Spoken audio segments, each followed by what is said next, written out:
Imagine going to the cops because your boss is a literal psycho, only for the officer to tell you that his threats are just excessive affection. This cop clearly skipped the training on gaslighting 101 and chose violence against common sense instead.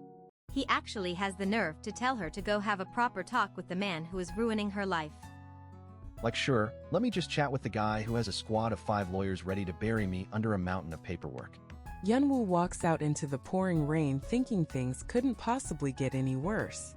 She realizes she's a total underdog with 0 cards to play against a man who owns the city and the law.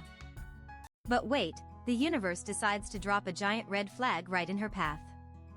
The local psycho-in-chief, Cha Yoon-suk, is already waiting by his car like a final boss who didn't get enough screen time in the first act. He corners her with that creepy, "I'm doing this for your sake" energy that makes your skin crawl. If a man ever tells you he held back his lawyers as a favor while looming over you in the rain, that's your cue to exit the planet. The mask finally slips, and he delivers the ultimate chilling ultimatum. He whispers that there won't be a second chance and that the only way he will ever let her go is if she's dead. Someone get this man a straitjacket immediately. He basically claims ownership of her entire existence, telling her to just accept that as long as she is breathing, he is the only man allowed in her life.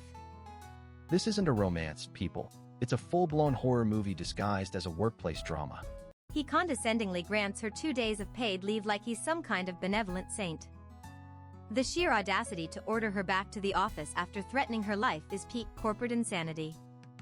Our girl finally realizes that the law is useless against a chaebol with a god complex. She knows that if she stays, she's basically signing her own death warrant, and it's time to make a move. Frantic and terrified, Yunwoo packs only the essentials.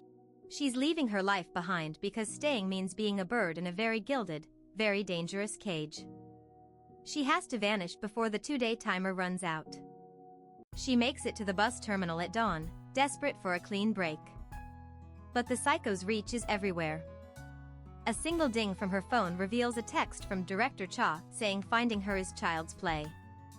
Talk about a jump scare. Looking at the glittering city, she understands it's just a giant trap.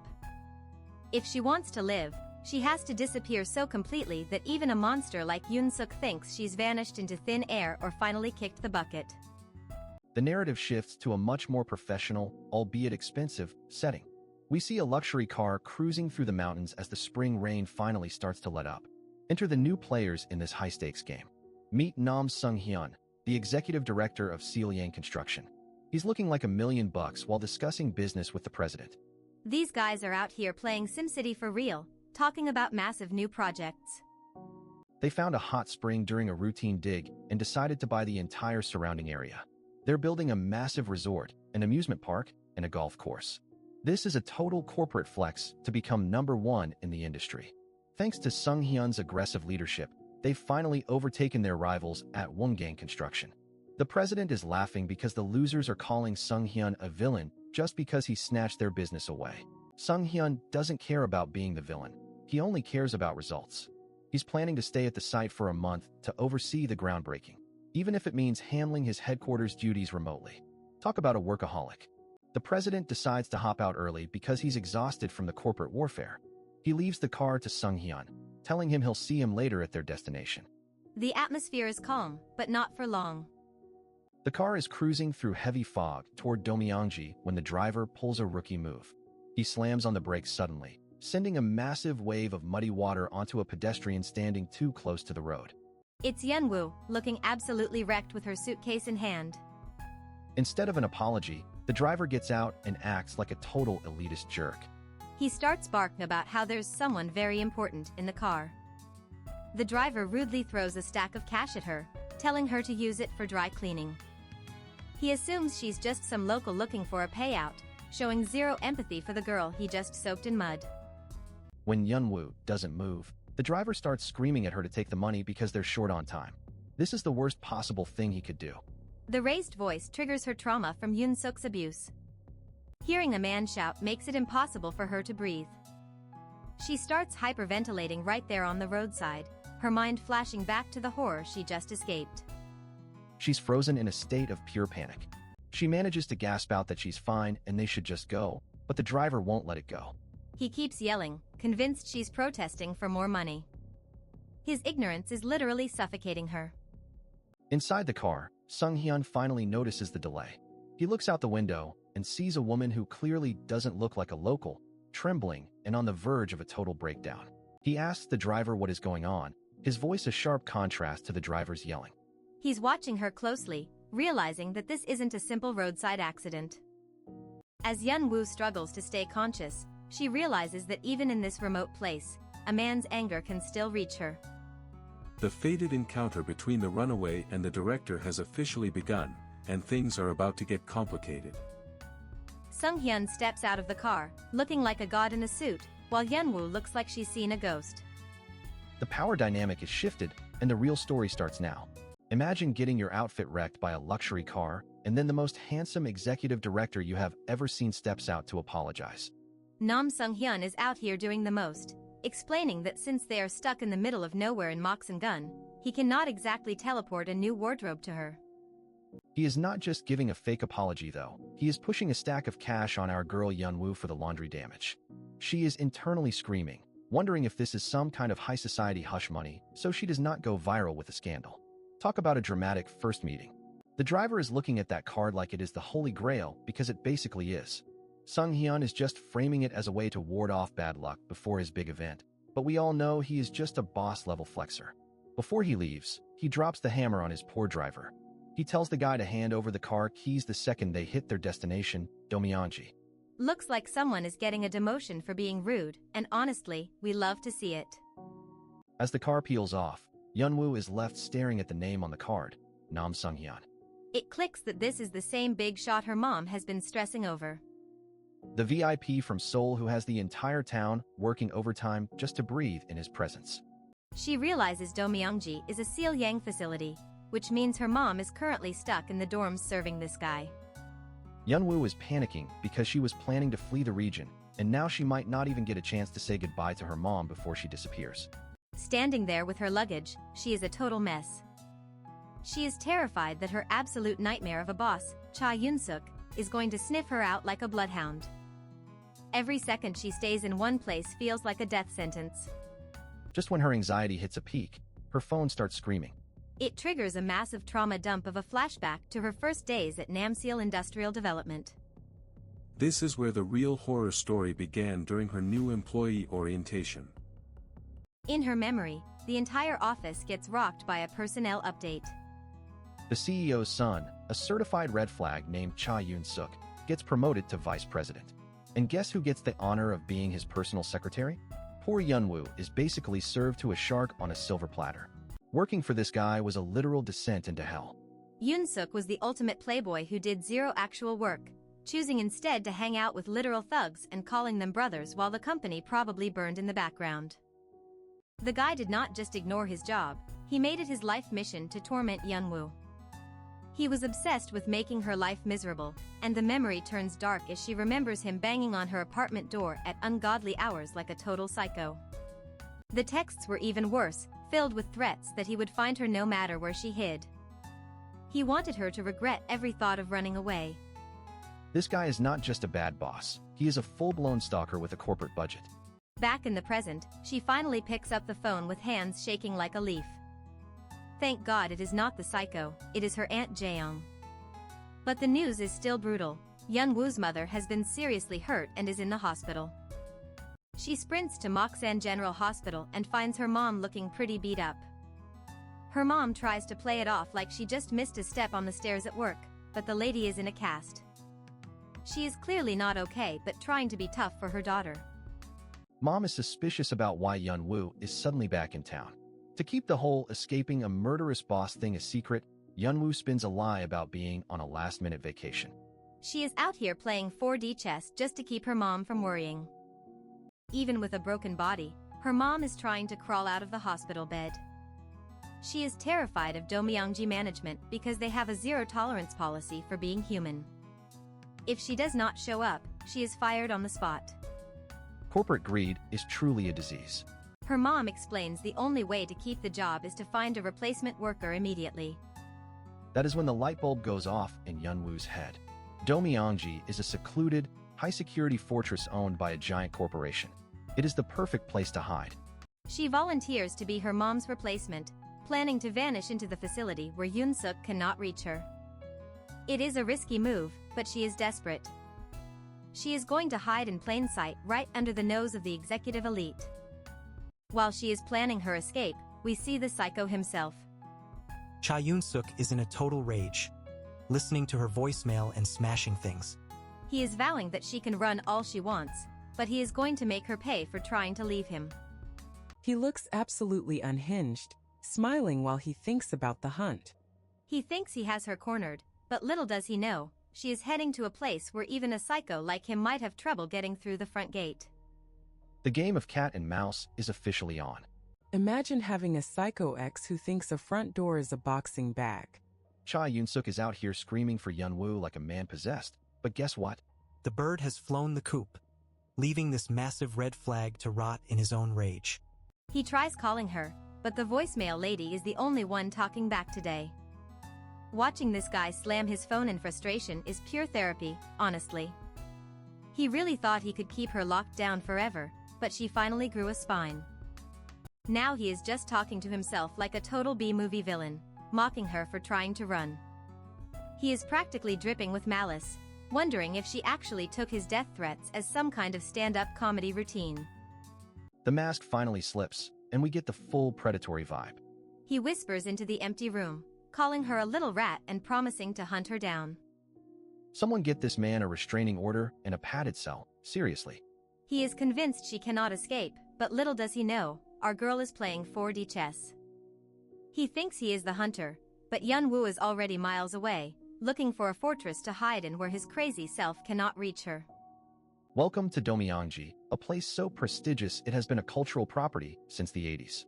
From Joseon scholars to Hangul students, this land has seen it all, thanks to a massive donation from Nam Sung-hyun's great-grandpa. Yeon-woo finally arrives at the massive gates, looking like she is about to enter a boss level in a video game. The security here is tighter than a pair of skinny jeans, and she is rightfully nervous about whether she can even get past the front door. She introduces herself as Shin Sun-mi's daughter, hoping the family connection gets her through to managing director Moon Ok-rai. As she walks onto the grounds, she realizes this isolated kingdom is her best shot at making her psycho ex a distant memory. To her, this place isn't just an estate, it is a sanctuary where no one can find her. She is ready to trade her freedom for safety in this vast kingdom, but first, she has to deal with the gatekeeper of all gatekeepers. Enter Moon Ok-rai, the icy managing director who looks like she eats hope for breakfast. Yeon-woo tries to pitch herself as her mother's replacement, but this ice queen is not buying it, immediately mocking her age and the lack of a prior plan. The rejection is colder than a freezer. The director tells her they do not just hire randoms and that the window for applications is slammed shut. She basically tells Yeon-woo to go play nurse for her sick mom and stop wasting her time. Panic mode engaged. Yeon-woo begs for her mom's job, but the director drops the harsh reality of Domyeongji. If a position becomes vacant, you are let go immediately without a second word. No mercy, no exceptions, just cold hard rules. Yeon-woo tries to grab the director's arm in a desperate attempt to beg, but she gets swatted away like a fly. Principles are the lifeblood of this place, and begging is considered a total waste of breath in these halls. The director goes full savage, grabbing Yeon-woo's wrist and calling it a matchstick.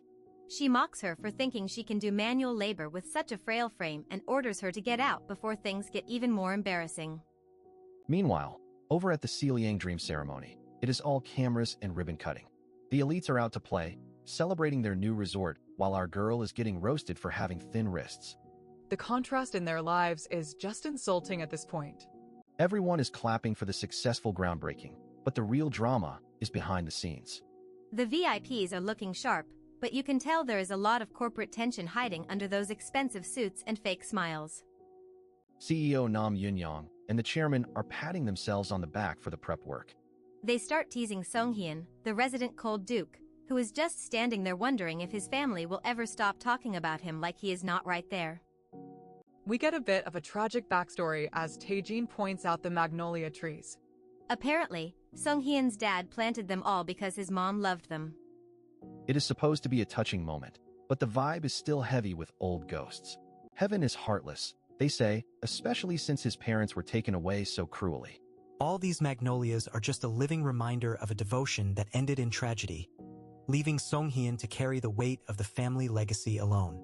The rain and the wreckage of that fatal night are still vivid in the family's memory. A truck, a crash, and suddenly the perfect family was shattered, leaving a young boy to grow up in a world of cold business and even colder hearts. Song-hyun looks at his parents' memorial photos with eyes that could freeze fire. When his aunt apologizes for bringing up the past, he drops the ultimate bombshell, stating that these stories do not stir a single emotion in him anymore. His coldness is next level, acting like his parents are just characters in a story he has heard too many times. But underneath that frozen exterior, you know there is a storm brewing that is just waiting for the right person to set it off. Back at the estate, Director Moon approaches the group to report an injury. Since the chairman is actually present, she has to follow protocol and ask for permission to hire a replacement for the injured Shin Sunmi. She points out Yunwoo, who is currently sulking away in the distance after delivering her mother's doctor note. Sung-hyun's eyes lock onto her, and he realizes this is the same girl from the roadside incident. Talk about a small world. Dejected and feeling like a failure, Yunwoo wanders through the garden labyrinth. She realizes she is walking away from the exit, but her brain is so fried she is basically a zombie at this point, lost in her own hopelessness. Suddenly, a mysterious man blocks her path and offers to help. She looks up and boom, it is the roadside hottie himself. Sung-hyun is standing there looking like $1,000,000, and the tension is thick enough to cut with a chainsaw. She stumbles like a classic clumsy protagonist, and of course, he catches her before she can eat dirt. It is a total K-drama moment, with her looking terrified and him looking like he just found a lost kitten he intends to keep. He looks her dead in the eye and calmly states that they meet again. Yunwoo is absolutely stunned into silence, and honestly, so are we. Is this fate, or did she just fall straight into the lion's den? We will have to wait and see. Trapped in a garden labyrinth with a guy who looks like he could either buy your life or end it. Nam Sung-hyun is out here playing 4D chess with his eyes, while poor Yunwoo is just trying to find Manager Moon without having a heart attack. He asks if she is done here, and you can practically see her brain short-circuiting. She hesitates because, let us be real, walking away now means going back to the literal hell she just escaped. The shame is hitting harder than a truck. She decides to take the L and retreat, telling him she is leaving and taking her dignity with her. It is a graceful exit, or at least she thinks so until the boss opens his mouth. She is ready to vanish into the sunset, but Sung-hyun is not done playing with his food. He watches her walk away like he is bored with the script she is trying to write for herself. Then he drops the line that changes everything. He asks if she is running away, and suddenly the vibe shifts from awkward romance to a straight-up horror movie.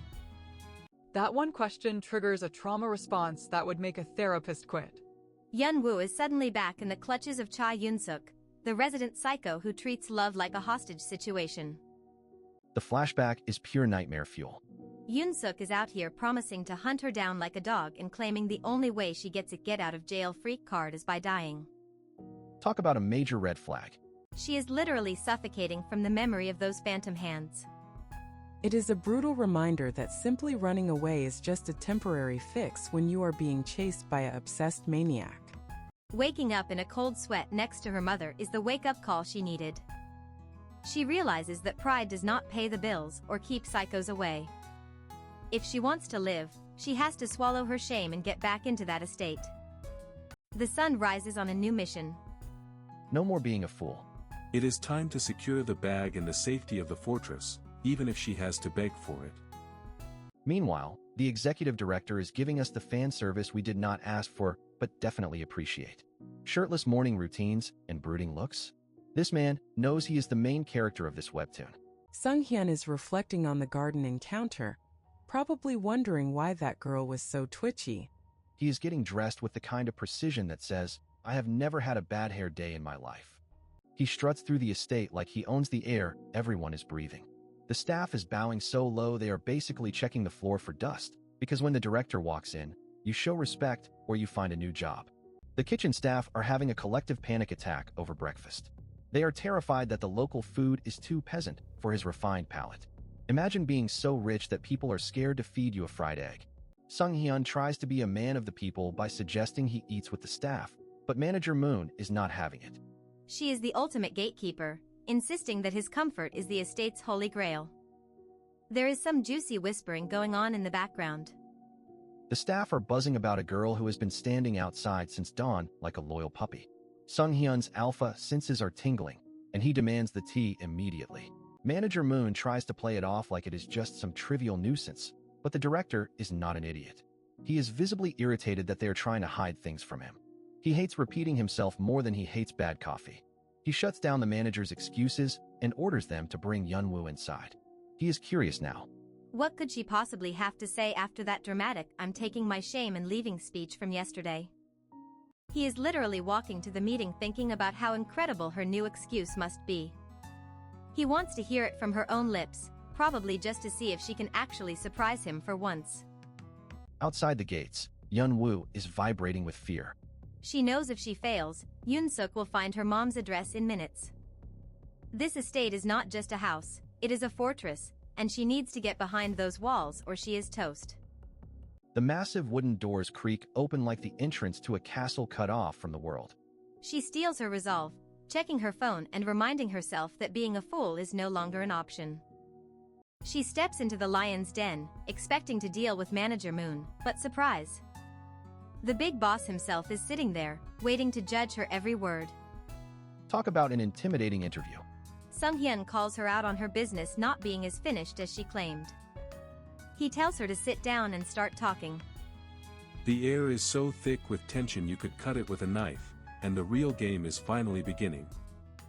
Imagine standing in front of a man so handsome your brain literally reboots. Our girl Yeonwoo is currently experiencing a total system failure because Nam Sung-hyun is staring her down with those intense, icy eyes. He basically tells her he is a busy man and does not have time for her dramatic pauses.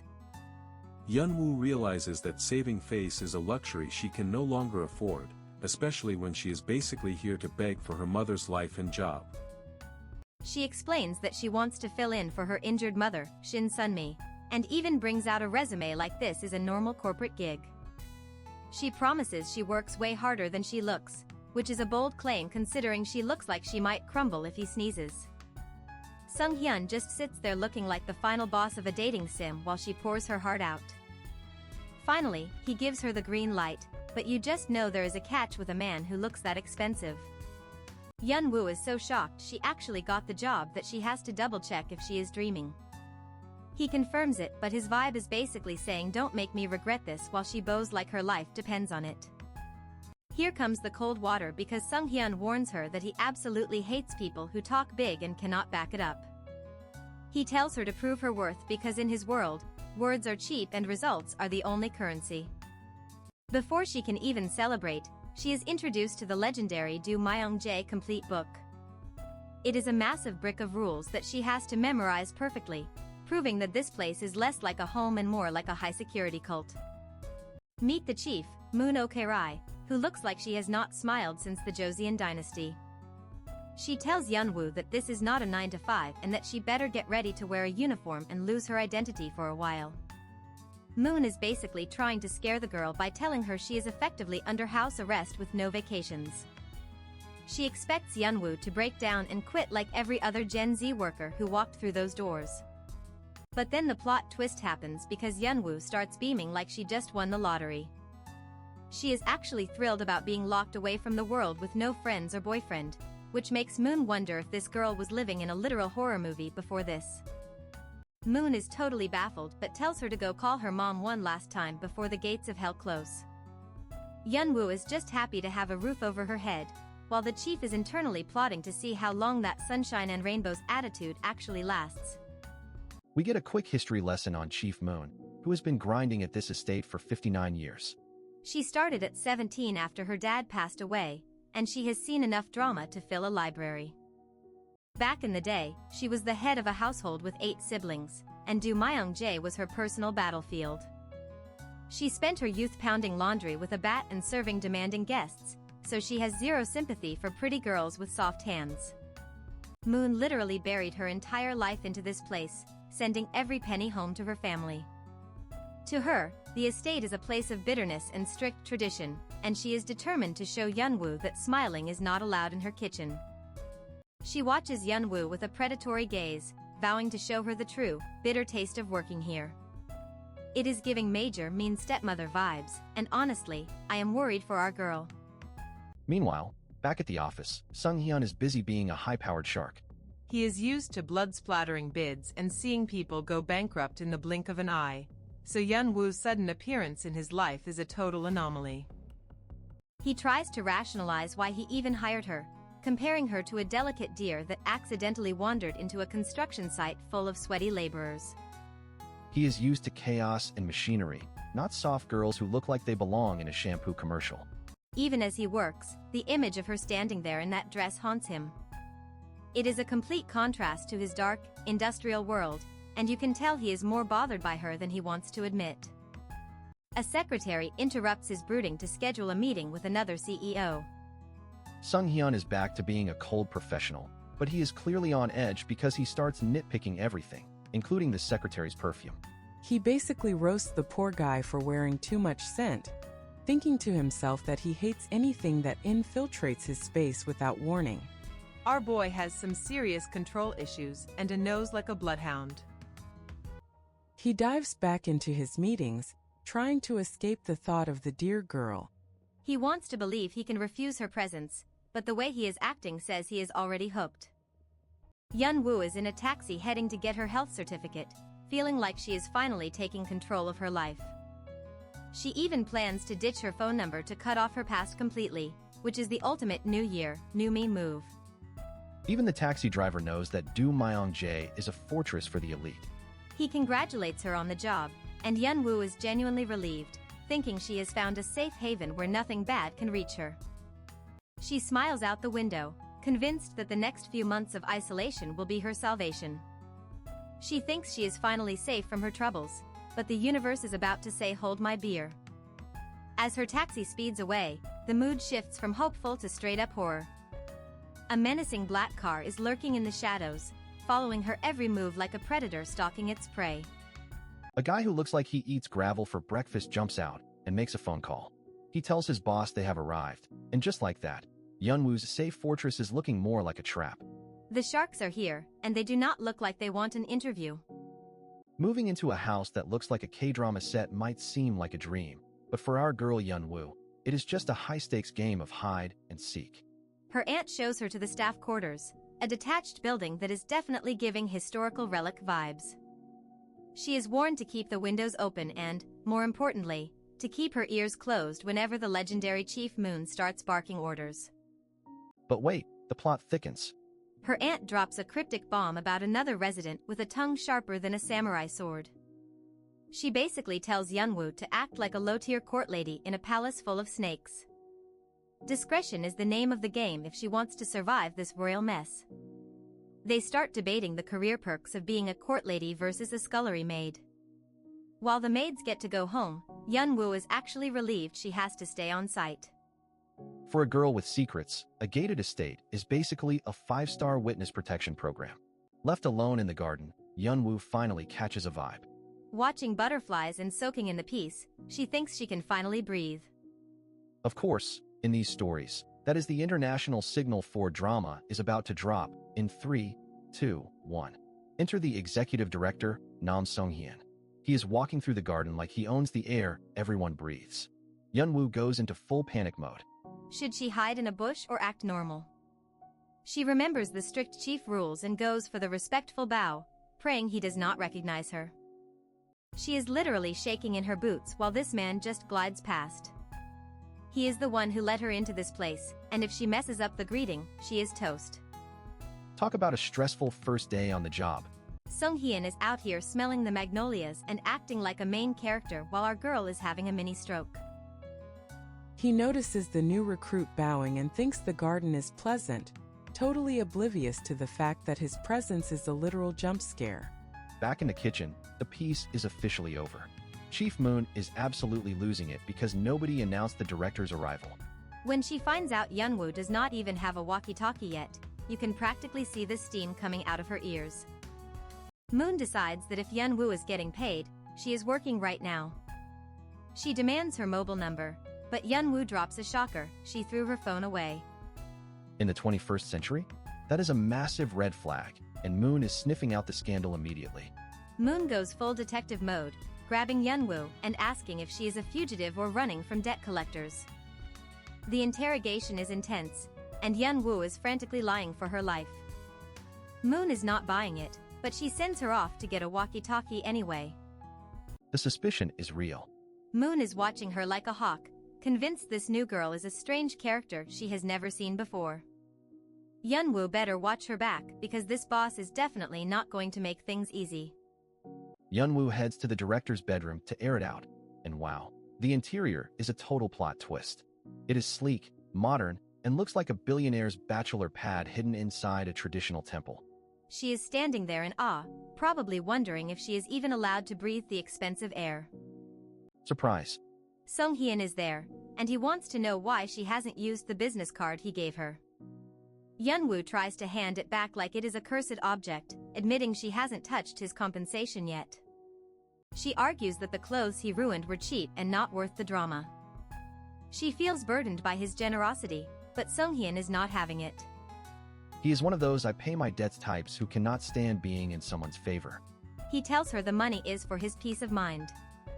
He wants to feel fine about the accident, and her refusing the cash is basically keeping him emotionally hostage. Talk about rich people problems, right? When she keeps playing the I am fine card, Songhyun takes the card back but turns into a total savage. He cold-bloodedly suggests she is rejecting a small reward now because she is fishing for a much bigger payout later. Ouch, the gold digger accusations are flying.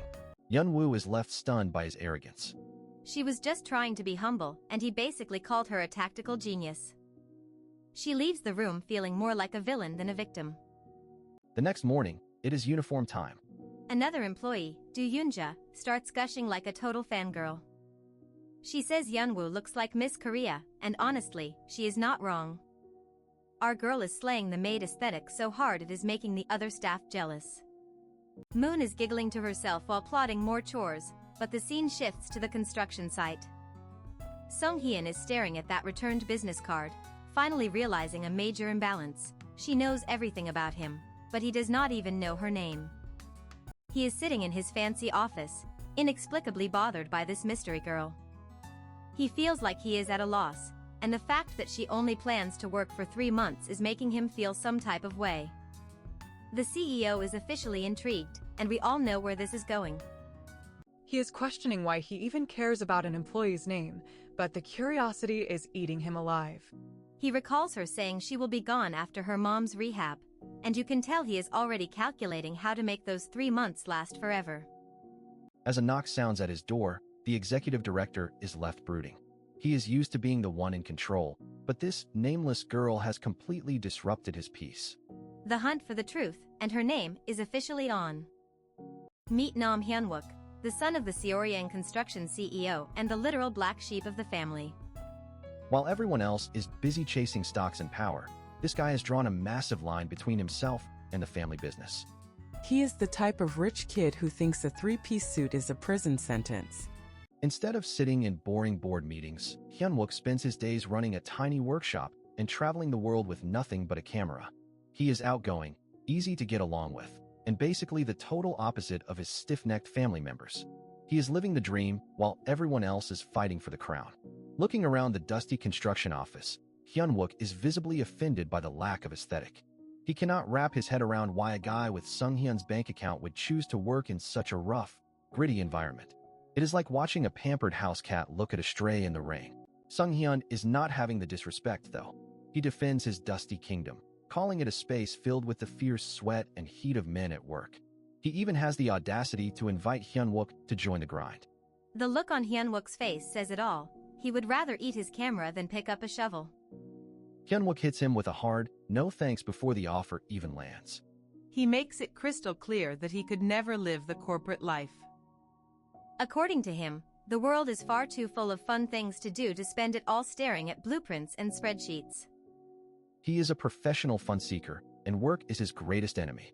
He starts roasting his own father, calling the CEO a total figurehead while Sunghyun does all the heavy lifting. It is a classic case of an immature dad and a son who is too smart to care. Sung-hyun just takes a sip of his tea, admitting he prefers it this way because managing an immature boss is actually easier than dealing with a smart one. The sass levels are off the charts as Hyun-wook complains about having to wait for his cousin to finish work. He is bored out of his mind and just wants to get to the estate. When asked how long he is staying, he gives a vague maybe a week but flashes a mischievous grin that says he might stay forever if things get spicy. The bickering continues with Eunja accusing the older woman of being jealous of the newbie's looks. Moon just laughs it off, bragging that back in her day, men used to line up just to see her skirt sway. It is a battle of the grandmas, and the sly fox isn't even in the room to defend herself. Moon eventually heads out to check on the new girl, and what she finds is actually pretty depressing. Hyun-woo is buried under a mountain of books and documents, looking like she has been through a war zone. Moon realizes she might have accidentally turned into a slave driver by overloading the poor girl with too many errands. Moon tries to be human for a second and tells her to wrap it up and get some rest before she literally collapses. But then Hyun-woo does something terrifying. She asks what is next on the list. This girl isn't just a hard worker, she is desperate and dedicated to a level that makes even the senior staff feel a little uneasy. As Moon leaves the storage room, she cannot help but shake her head. She realizes that a truly tough one has entered the estate. Hyun-woo's refusal to quit, even when given a hall pass, shows she is playing for keeps. She is not just here for a paycheck, she is here to prove she can handle the heat of this hellish estate. Before she can fully rest, Moon gives her one last job. Since the executive director is heading out, Hyun-woo needs to go to Unseendang to sweep and air the place out. It seems like a simple task, but in these stories, nothing is ever simple when you are wandering around a massive, dark estate alone. Back with the cousins, the sun is setting as they stroll through the grounds. Hyun-wook is getting all nostalgic, commenting on how the place never changes. He remembers his middle school days when he used to climb the trees and Sung-hyun had to bail him out. It is a rare moment of peace for the two of them. Hyun-wook admits he feels strangely at ease whenever he visits the estate. It is his safe haven from the chaotic world outside. Sung-hyun tries to keep the walk moving, but suddenly, Hyun-wook's entire body freezes. His easygoing vibe evaporates instantly as his eyes lock onto a figure in the distance. In the dim light, he sees a woman sweeping the fallen petals. The shock on his face is visible from space. He never expected to see this specific person in a place as secluded as this. The sly fox the grannies were talking about isn't just a stranger to him. She is someone from his past that he knows all too well. He calls out her name with absolute certainty, Ji Hyun-woo. The secret is out, and the anonymity she worked so hard for is shattered in a single second. He repeats her name, confirming he isn't dreaming. The hunter has found his prey, and the look on his face says this interesting thing he was looking for just arrived. Hyun-woo is caught like a deer in headlights, still holding her broom while her past stares her right in the face. Hyun-wook is beaming with that "I found you" energy that usually signals disaster for the female lead. The peaceful night at the estate just became the start of a massive, scandalous storm. He rushes over to her, his mischievous grin back in full force. He asks if it is really her, leaving no room for her to deny it. Sung-hyun is watching from the sidelines, and you can practically feel the tension rising. The quiet life Hyun-woo was trying to build is officially over, and things are about to get very, very complicated. As the chapter closes on this massive cliffhanger, we are left wondering how these two know each other and what kind of chaos Hyun-wook is going to stir up now that he has found his favorite target. One thing is for sure, that the sly fox gossip was only the beginning of her problems at the Nam estate. Muno Karai was right about one thing. A tough one really did enter the house. But she didn't realize that Hyun-woo's arrival would bring the family's secrets along with her. With Hyun-wook staying for a week, and Hyun-woo stuck on night duty, the fireworks are practically guaranteed. The look in Hyun-wook's eyes isn't just surprise, it is pure fascination. He told his cousin he would stay longer if something interesting happened, and Ji Hyun-woo is the most interesting thing to happen to this family in years. Strap in, because the drama is about to hit a whole new level of crazy. Will Hyun-woo try to run, or will she be forced to play along with the cousin's antics? And how will the cold-hearted Sung-hyun react when he realizes his quiet estate is now the stage for a messy reunion? The piece of Do Myung-jae is officially dead, and I am here for every second of the fallout. Every secret has a way of coming out, especially when you are working for a family as messy as the Navs. Yunwoo might be tough, but facing her past while trying to keep her job is a challenge she wasn't prepared for. The game of hide and seek is over, and the real battle begins now. As the wind blows through the trees of Unsiandang, the silence is broken by a name that changes everything. Ji Yunwoo is no longer just a newbie, she is the center of a whirlwind. If you thought the gossip grannies were bad, just wait until the family gets a hold of this juicy connection. The episode ends right as the collision happens, leaving us screaming at our screens. Hyun-wook has found his something interesting, and Yun-woo has found her worst nightmare. The countdown to the next big scandal has officially begun, and nobody is safe in this house of cards. Don't forget to like and subscribe if you want to see how Yunwoo handles this high-energy disaster of a cousin. Will she survive the week, or will her past finally catch up and ruin everything? Stay tuned, because this manhwa is just getting started with the spicy reveals. Is it a coincidence or fate? In the world of manhwa, there is no such thing as a coincidence. Every meeting is a trap, and every smile is a warning. Hyun-wook might look friendly, but his presence is the biggest red flag Yunwoo has seen yet. The drama is peaking, and we are just getting started. See you in the next recap where we find out exactly what kind of history these two share. Is he a former flame, a childhood friend, or something much more scandalous? The mystery of Ji Yunwoo is finally starting to unravel, and it is going to be a wild ride to the finish line. Imagine trying to go incognito, and your childhood classmate spawns right in front of you. Yunwoo is absolutely shook because literally nobody here is supposed to know her name, let alone her middle school records. Meet Nam Hyun-wook, the guy who apparently has a PhD in remembering people from grade 9, class 2. He is doing the most, acting like he just found a long-lost treasure instead of a girl holding a broom. Our girl Yunwoo is stuck in professional mode, while this guy is treating it like a high school reunion. He finally tells her to head inside so he can talk to his cousin, and she is probably just glad to escape the awkwardness. Look at the tension as she walks away. Hyun-wook is all smiles, but the atmosphere is heavier than a bag of bricks. Yunwoo is just trying to survive her shift without having a full-blown mental breakdown. Time for a mandatory fan service shower break, because the director is stressed. His head is a mess and thoughts are bubbling up faster than the soap suds, mostly because our girl is living in his head rent-free. Beer and snacks are on the menu, but Hyun-wook is serving up hot tea instead.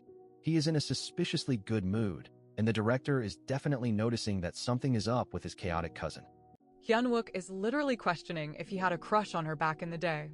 He thinks things are about to get interesting, which is code for, I am about to cause so much drama for everyone involved. Yunwoo is walking back alone, trying to piece together why this guy is so hyped.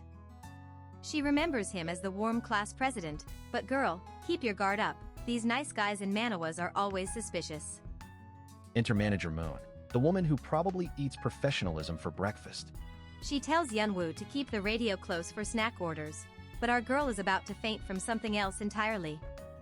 Plot twist, the poor girl is actually starving. She has been so busy avoiding the director that she forgot to feed herself, and Manager Moon is low-key judging her for being a total human disaster. The way she is inhaling that soup is a whole mood. Manager Moon is acting all tough, saying they don't spoon-feed people here, but she still provided a top-tier meal with expensive anchovies from Namhee. Manager Moon starts digging into her past in Seoul. Yunwoo plays it cool, saying her architecture job just didn't suit her. If only the old lady knew the architecture of the harassment she was actually building. She tells Moon that she actually likes it here. Compared to the isolation and exhaustion of Seoul, this estate feels like a fortress. She is officially done with the big city life and its toxic residents. Our girl is standing up for herself, literally. She is doing the dishes and vowing to survive no matter what. If nobody is going to protect her, she will just have to become her own final boss. Back in Seoul, we see the absolute red flag that is Cha Yoon-suk. He is losing his mind because her number is dead. He is on a manhunt, and his subordinate Hong-suk is already on the line. The nightmare isn't over yet. Cha Yoon-suk is absolutely losing his mind right now. He is screaming at his subordinates over the phone, demanding to know if they have finally tracked down Yunwoo. He is not here for excuses, he wants results. The minions are currently camping out in Oxenmayan, watching Yunwoo's mother's house like hawks. They just intercepted a registered letter addressed to Shin Sunmi, thinking they are about to crack the case. Yoon-suk tells them to stay put and keep watching. He is convinced that if they put enough pressure on the mother, Yunwoo will be forced to crawl out of hiding and contact them eventually. Talk about a toxic trap.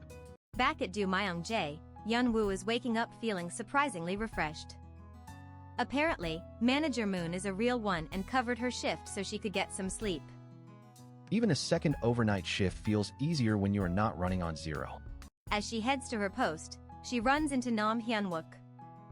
This guy is wearing a hoodie and looking way too casual, acting shocked that the employees here are actually hardcore enough to start work this early. Yunwoo hits him with the formal, young master greeting, and he basically has a mini meltdown. He is begging her to stop with the stiff titles and just use his name like a normal person, even though everyone else treats him like royalty.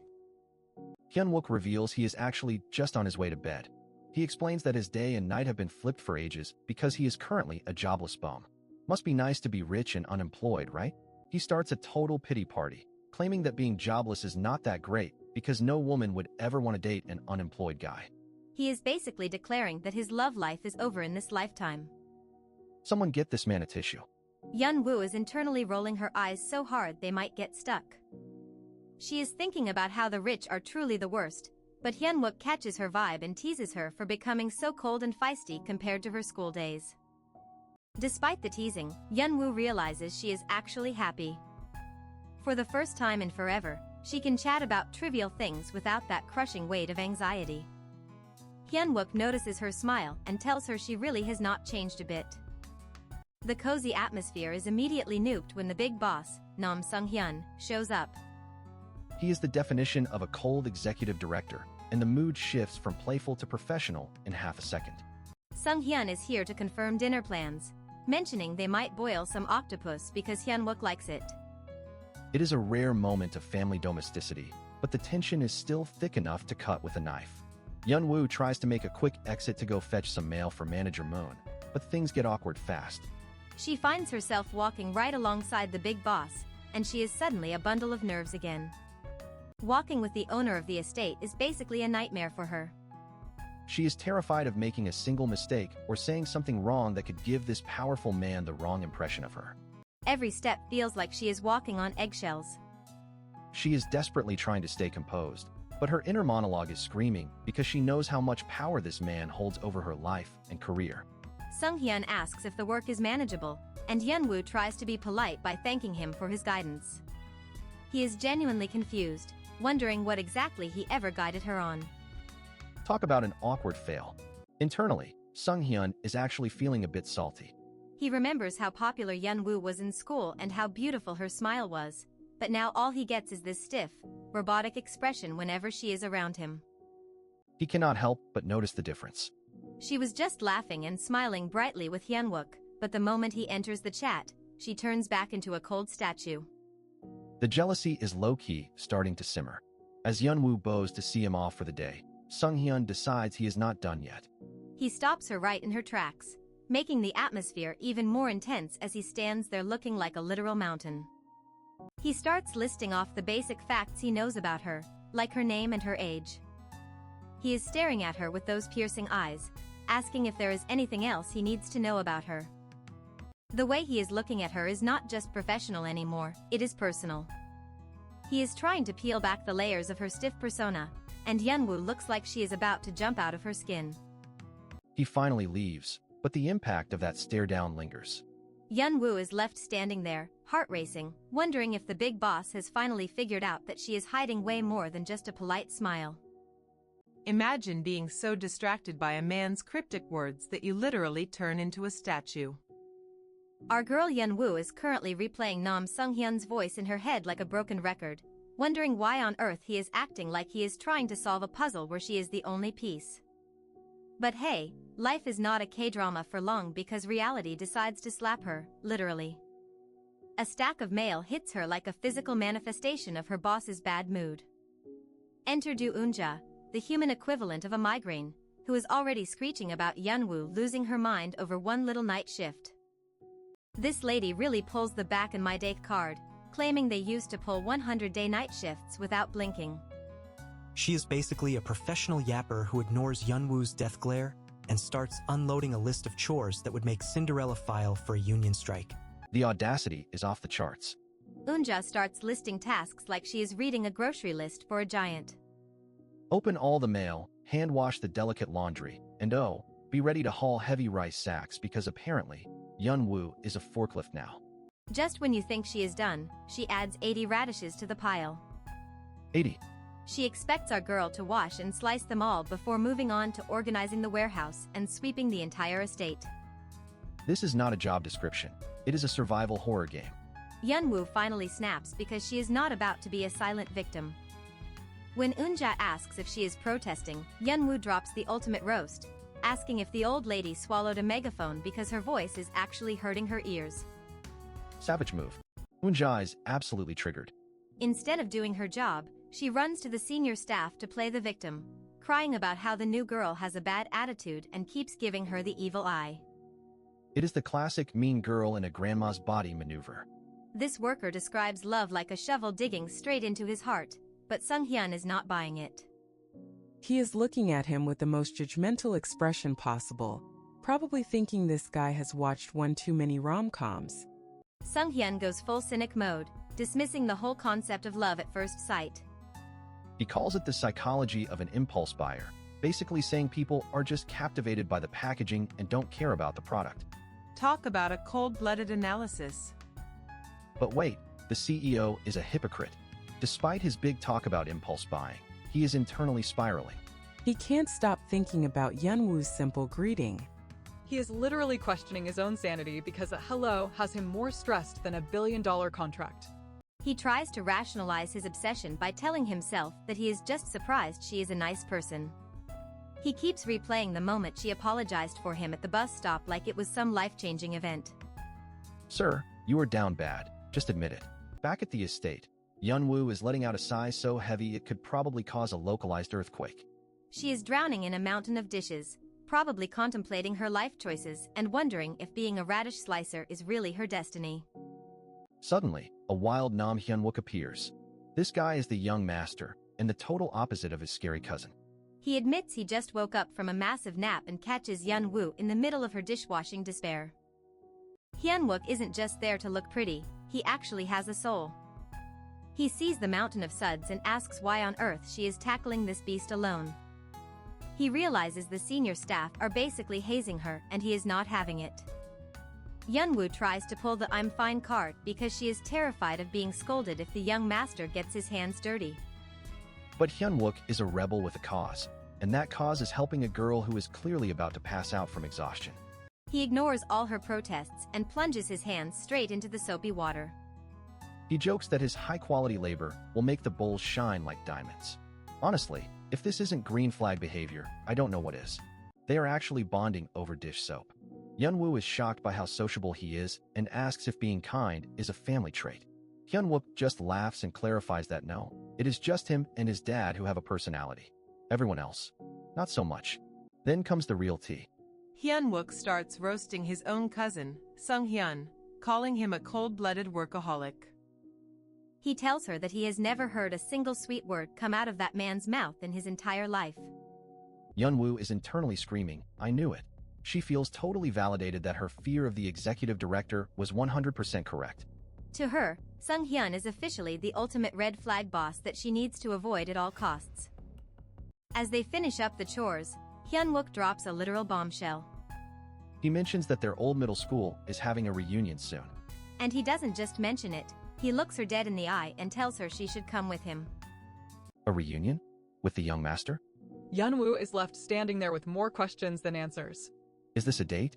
Is this a setup for more drama? Either way, the plot just thickened faster than a batch of kimchi paste.